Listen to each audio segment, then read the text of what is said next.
All right, welcome back, everybody. If you're on YouTube, I recommend checking out my website here, www.danceofthecosmos.com. Anyhow, so this is part 5. We are talking about the Rashis. We've already talked about, the image that's associated with each Rashi. We talked about whether they're masculine or feminine, the 2 divisions. We talked about the 3 divisions of movable, fixed, and dual Rashis. We talked about the 4 divisions, which are about how a planet is situated, whether it's an a planet, how each Rashi is either a fire sign, an earth sign, an air sign, or a water sign. So we've talked about the singular, the second, the third, and the 4th different divisions of the Rashis. Now we're going to talk about how a planet, one specific planet, is associated with each individual Rashi and what that can mean. And so when we say that, what you're going to hear a lot of times, what you'll hear is like, we'll talk about the Lord of that Rashi, or this Rashi is ruled by this planet. And what that means is there's a certain planet who, if you understand the Rashi and all the characteristics of the Rashi, it will help you to understand that planet. And if you understand that planet and all its qualities, all its characteristics, all its traits, that will help you to color your understanding of each of these Rashis. Why? Because they're one and the same. So the planets move all around the zodiac. So here, let's just pull up the zodiac right here. I have it color-coded by which planet rules it, and you'll see there's corresponding. You'll see right here, this. Anyways, so a planet, for example, here with Aries, is ruled by Mars. You'll see it's yellow. I color-coded these to show you that there's some planets that rule 2 signs. So you'll see Mars ruling Aries and Scorpio, Jupiter ruling Pisces and Sagittarius, Saturn, Capricorn, Aquarius, Venus, Taurus, Libra, Mercury, Virgo, Gemini. And then you'll see that each of those 5 planets rule 2 Rashis, for a total of 10 Rashis. Now there's 2 Rashis left, and these are each ruled by, Cancer is ruled by the moon, Leo is ruled by the sun. So each of those 2 planets, the sun and moon, only represent one Rashi itself. So, and then what you can see here is, if you remember when we talked about masculine and feminine, this is back in the second part of this course. When we talked about masculine and feminine Rashis, what you'll see is that Saturn, Aquarius, Capricorn, a male Rashi, a female Rashi, or a masculine Rashi, a feminine Rashi. Jupiter, Pisces, a feminine Rashi. Jupiter rules Sagittarius, a masculine Rashi. Mars rules Aries, a masculine. Mars rules Scorpio, a feminine. Venus rules Libra, a masculine. Venus rules Taurus, a feminine. Mercury rules Gemini, a masculine. Mercury rules Virgo, a feminine. So we see how each of those 5 planets has in its nature an active principle, or a masculine principle, and a receptive or a feminine principle of its nature. And the way that I tend to look at this, and we will go into detail about this, is about how each planet, based upon its activity that it has, its masculine nature, it's what it's going to initiate in the world, is based upon its feminine nature. And then, so we'll get into detail of how that works and how that plays out, and that'll really give you a great basis by learning the signs and their natures in just all that we've described thus far. Will give you a great basis for understanding the planets. And then what you'll see here, I did moon with white, sun is black, because of what I want you to see here is that these 2, sun is just rules 1 Rashi, and it's only a masculine Rashi. So the sun itself is a karaka, a signifactor of masculine energy in its base, pure basal form. Moon, Cancer, this is a feminine sign. The moon represents just the feminine principle at its base nature as well. And that shows moon and sun are the 2 most important planets in astrology. And these are the 2 planets that really deal with what we are and how we act in the world. Whereas the moon is how, when we, and especially in Vedic astrology, we place an extreme emphasis on the moon, because the moon represents who we are, our receptive nature, our subjective experience. It represents the mind, the emotions. It's everything about who we are and how we experience the world. And I would also even go as far as to say that Cancer and the moon, by ruling Cancer, represents the right side of the brain. You know, that ability to just be completely perceptive. And then we have Sun ruling Leo. Sun is us bringing what is in our core nature, in our core makeup, what we are inspired to do, because it's what's inside of us here in our heart, and bring it out into the world, to project our personality out, to want to create what we believe we are here to create, to be that king, to be that lion that is ruling over his kingdom. And so when you're ruling over your kingdom, you're looking to see what it is that you want to accomplish. And so that's kind of like the left side of the brain, making things happen, managing things, getting involved, making what happens, what needs to happen based on what you believe in, what you have in here, bringing it out into the world. So I look at this Cancer and Leo as like the left side for Leo, right side for Cancer. Now, it's a lot more detailed than that, because I mean, like Leo, okay, so we're starting with Cancer and Leo here, because I already just described exactly what Leo's energy represents, and that is that lion that is overlooking his kingdom, right? So the sun is a fire sign, it's a fixed sign. So it's like it's that drive to bring out the masculine side of ourselves, which is masculine not in a male sense, not in a gender sense, like we talked about in the Rasi part 2, but it's more of like being who we are, doing what we're going to do, initiating activity that is based on what we believe or what we are inspired to do. It's something you don't really ask why. You don't know why you like music, why you love to play music, and you just want to do that every day.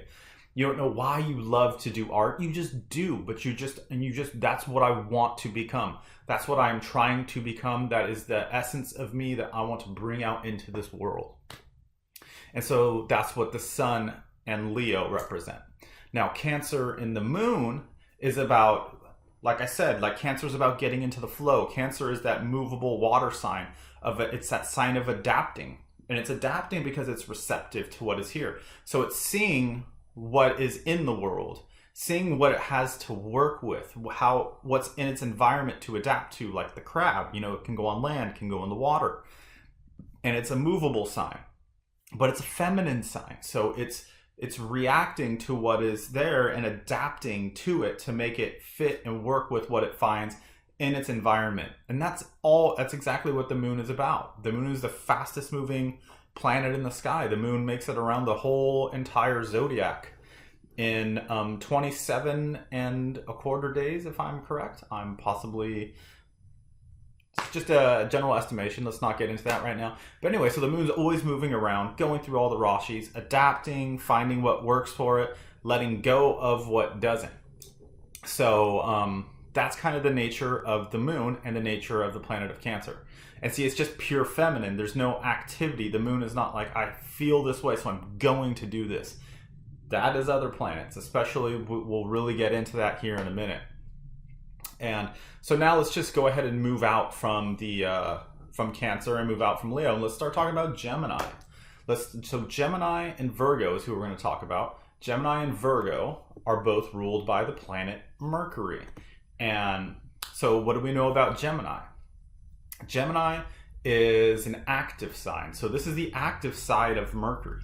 This is what Mercury is doing, is he's exploring, he's finding new ways to do things, you know, because it represents a dual sign.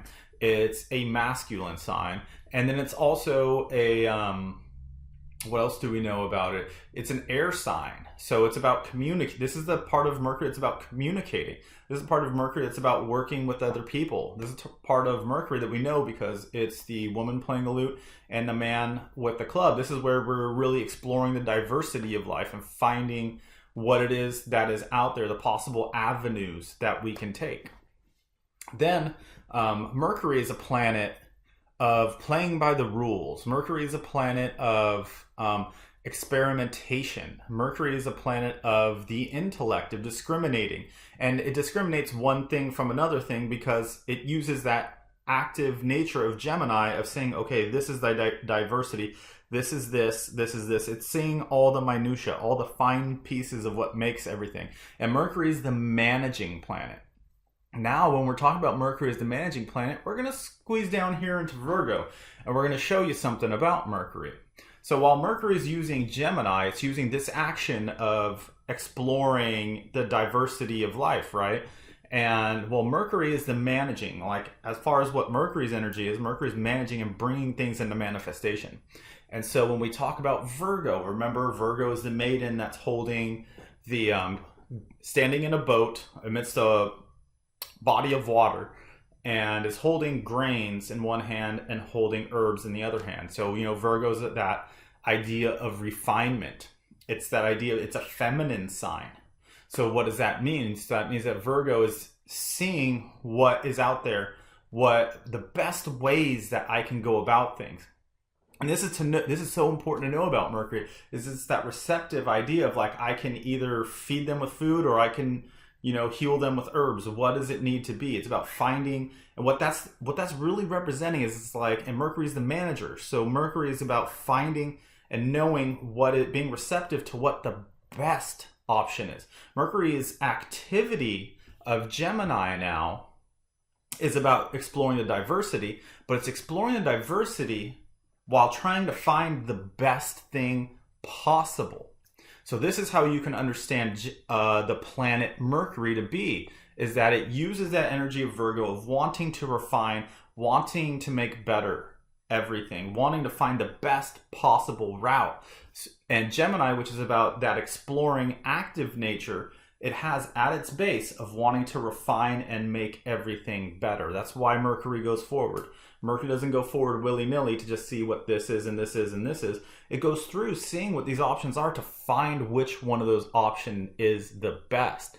Because that's how you develop a skill. Because remember, Gemini is about the woman playing the lute, which is a very skillful and technical musical instrument.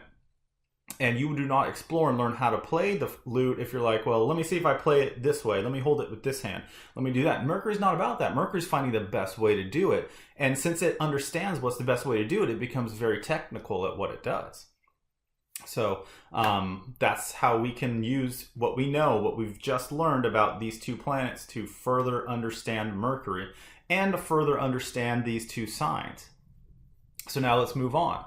Let's move on to Libra and Taurus. So we know that Libra, which is the active sign of Venus, is about weighing things and opportunity, finding value, right? Finding an equal value, and making choices in life so we can move forward, basically, which is Libra. It's a movable sign. It's a masculine. So it's weighing the opportunity so we can make choices so we go further with what we believe in. And, it's about working with other people. It's, again, like Gemini. It's an air sign. It's a masculine air sign. So but it's a movable masculine air sign now. So it's about going with this and then moving over here and making this choice. And now let's make this choice. Let's make this evaluation. Now, understanding why Libra makes the evaluations, gets involved with the people that it does, creates the romantic relationships of what the person is. Because now remember, Venus, we have to talk about Libra, which is the scales. It's not just weighing the choices. It's weighing the choices in a Venusian energy attached to it. So what is Venus? We know Venus is the planet of art. Venus is the planet of love. Venus is the planet of beauty. So Venus being the planet of all that kind of energy, Venus is a poetic planet. And what is poetry? Poetry is interpreting something by seeing something direct, which are words on a page, but interpreting the meaning behind it, the feeling, the emphasis that comes from behind it that can't be read. It's like the words, it's like the meaning that exists behind the words that comes from like a deeper sense. And that's kind of that's what poetry is. And Venus, that's the way Venus operates. When we make choices, we're not necessarily making choices based upon like Well, because this is Mercury's job. Mercury's job makes choices based upon, well, this here will take us here, this will take us here, this will do that. It's like Mercury making choices is like, okay, Mercury's going to make the choice by what is the best possible opportunity, being extremely practical. Now, Venus, on the other hand, makes choices by what is the most poetic, which is like, what is the most beautiful? What's going to bring me the most fulfillment? Venus is all about finding fulfillment with the things that we have in the world. So now that we're talking about this idea of beauty, we're talking about this idea of finding fulfillment in the world, now what we're talking about is this idea of Venus and making the choices and weighing things in life is very much tied into the energy of Taurus. And what is Taurus? Taurus is that earth sign, that sign of the bull that is that's garnished in ornaments and made to look really beautiful. So it's about being able to provide value. So all the choices that Venus is making is about providing value. And Taurus is a fixed sign, a feminine sign, by being aware of that what's going to work for the longest period of time to provide fulfillment, and that we find beautiful, that provides for others, that is equal for others. That's how Venus is weighing to make choices. Venus is looking at what's going to work best on this earth, because that it's an earth sign that is its feminine nature. So that's one way to really start to understand the nature of Venus and the nature of Taurus and Libra and how they're connected by being ruled by Venus. So now let's look at Mars and the sign of Aries. Well, we know that Aries is very headstrong. We've talked about this. It's movable from one thing to the next. It's just going. It's constantly shifting to go after the next thing, to start, to initiate, to really put forth itself, and no matter what the conditions or circumstances are. And the reason why Aries really has this, the reason why I always use this information to talk about these aspects of the ram, is because it's ruled by Mars. Mars is that planet that will just go straight forward and head first into anything, no matter what it means. Mars is, and it's not necessarily a bad thing. Mars is what makes us driven. Mars is what gives us strength in this world. I mean, that's physical strength, but strength of character as well. Mars is the planet of discipline. Like, that's the reason why the ram goes straight, because he's very disciplined in his focus of what needs to be done right now. And once it gets done, it's a movable sign. So once it gets done with that thing, it moves on to another thing. And so that's kind of the nature of the active side of Mars. And we know of Mars to be like the warrior planet. Well, Mars is a warrior because Mars has a sense of duty about what he needs to do. Mars is not necessarily creating the vision of what he needs to do. Mars is not about that. Why? Aries is not about that. Why? Because that's more the realm of Scorpio. So what is Scorpio? We talked about the Scorpio is the scorpion. It represents what's deep down inside of us more. Scorpio is a fixed sign and a water sign, which we talked about a fixed water sign being one of like a depth, like a pool of water, meaning a lake or a pond or something where it's a deeper nature. So then the idea, and then Scorpio is about protecting, right? Because Scorpio's got that tail with the stinger on it. And it's venomous. And what does it mean to be venomous? That means by its own nature, it's going to work fast to eradicate that which is invading its territory, or what it sees as a potential enemy. And that's exactly what Aries is about. So what you see here is Aries is acting.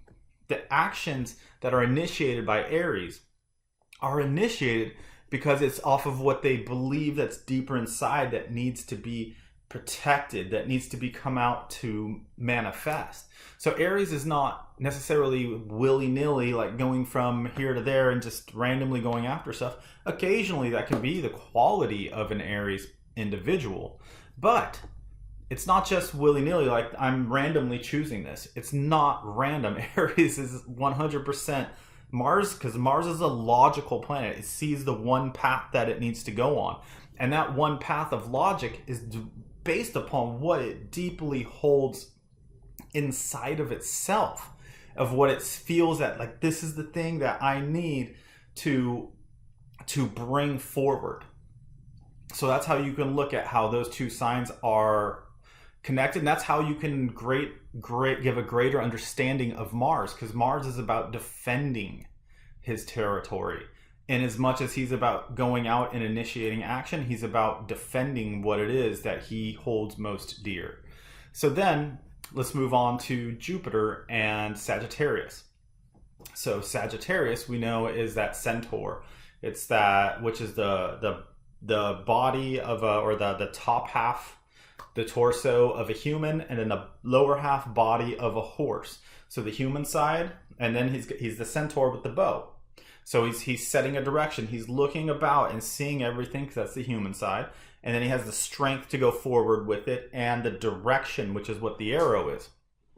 And so this sounds like a very intense sign. This sounds a lot like Mars, right? No, not necessarily, because this is represented by Jupiter. Jupiter's a gentle planet. Jupiter's all about the bigger picture. Jupiter's about our faith, our ideals, our philosophies, our beliefs in life, our religions even. And so, what are those things? Those are things that are a group of knowledge, a group of beliefs. But we use those group of beliefs because Jupiter's about meaning and purpose. And that's what it is it's focalizing where we want to go with our lives. But Jupiter's also a gentle planet, the most giving, the most charitable planet. So it's about going, so Sagittarius then, when we start thinking about Jupiter, is not necessarily this militaristic sounding idea of going forward.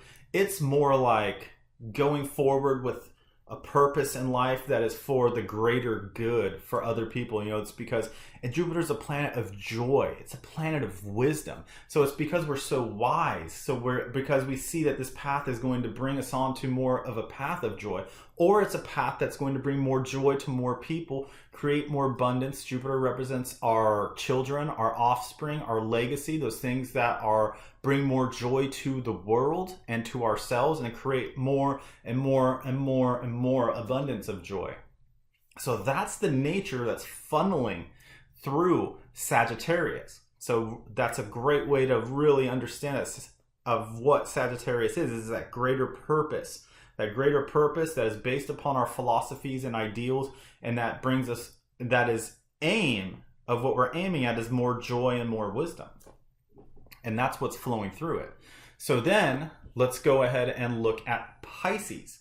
So Pisces is the feminine nature of Jupiter, basically. So what is Pisces? Pisces is the two fish together. So that's our dual aspect of Pisces. Pisces is the dual water sign, which I've called Pisces the ocean. And because you have the two fish coming together, it's realizing that everything is connected. It's realizing that everything is just part of a cycle. It's the place of understanding the feminine nature of just like, wow, everything is connected. Everything's part of a cycle.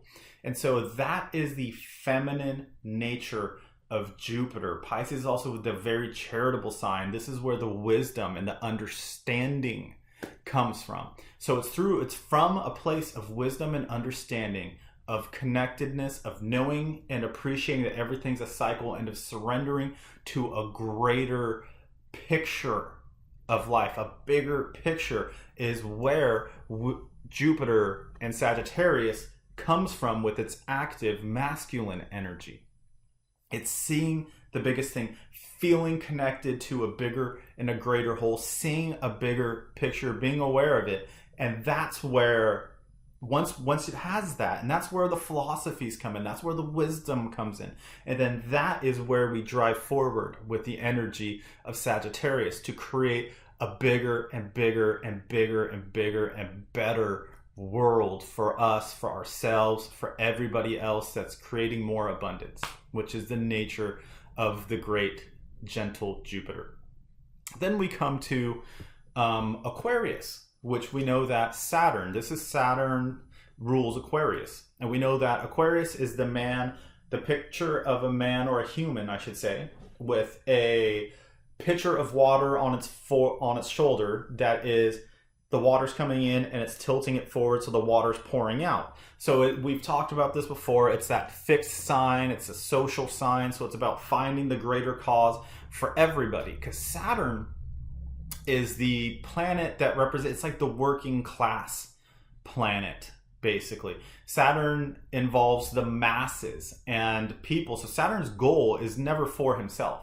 Saturn's never necessarily about me. Saturn's greater goal is the activity that it's taking in this world is that of Aquarius, which is just, I'm going to sit here and bear this burden for other people. Because Saturn is very much the planet of perseverance, the planet of waiting it out, of weathering the storm, bearing the burden, carrying the cross.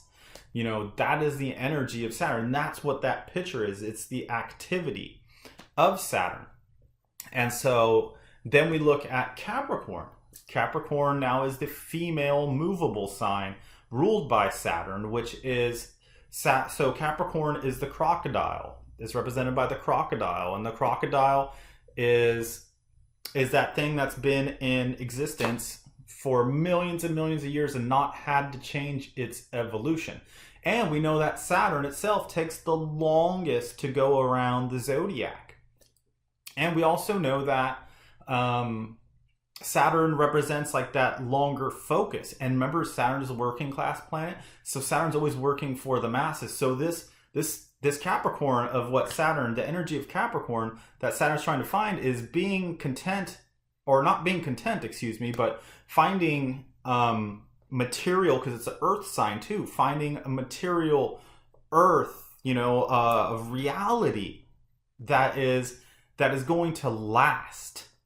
That it is going to last, but it's also, Earth is also, and we've talked about this before with Capricorn and Virgo, these are the two signs of fixing things.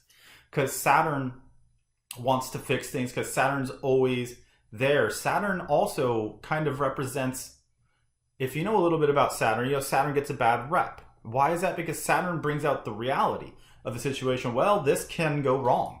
You know, this is flawed here, and it's not about showing you in a nice way. It's like, no, this is messed up. And so with that idea of trying to establish something greater, Capricorn's energy is about always fixing things, of always working to try to fix things and make things that constant flow. Whereas the opposite of Capricorn is Cancer, and Cancer is that idea of adapting so that I'm able to be comfortable in my environment no matter where I go. Capricorn's all is the earth sign, is that earth sign of being comfortable in where I'm at and being able to make where I'm at work. So that means I'm going to have to constantly work and fix at it, because Saturn's the working class planet. Saturn represents workers. Saturn represents servants. Saturn represents the masses. So this idea of what Aquarius is, of working for the greater good of everybody else and wanting to help out everybody that it can and bearing its own burden to do that, is because it knows that it's trying to work to provide that environment, to make for that better earth, to find that security here on earth and dealing with all those things. And sometimes what Capricorn can represent, because Saturn itself represents finding that basal security need. Saturn is about and really Capricorn is about finding like a survival. It's a survival planet. It's a survival sign. It's about working to make things better constantly. But it can also be about the downside of Capricorn, we'll say, because Saturn has such negative attachments to it, is that it's about, there's fears. Capricorn can be about working with fears because it can see the reality of the situation of how things can go wrong. And that's why it wants to fix these things, because it can be like, well, if I don't go after what is this underlying cause, here's what can happen. And sees like, oh my gosh, if I don't fix this muffler, and then the car might, I don't know, if I don't fix this fuel injector on this car, which seems like it's starting to go bad, it's got a flaw in it. If I don't fix that, this car might catch on fire. And so that's why Saturn goes about constantly finding those kinds of things. And there can be a fear base kind of to Capricorn, because it's trying to find that basal material security so that it can act in the world to do the greater good. So that's basically how we can apply the nature of Saturn to the understanding of Capricorn being behind Aquarius, and how each of the different planets, as I've discussed here, and anything that this is just a base understanding. Anything else you know about these signs, filter it through understanding these planets. Apply it to your understanding of these planets. Whatever you know about these planets, realize, well, what kind of quality is that? Is that a masculine or a feminine quality? And then look and see how that fits in with that masculine or feminine sign that is ruled by that planet. So this is a great fundamental basis for understanding the signs and their ruling planets that they are associated with. So thank you for taking the time to watch this video, and namaste.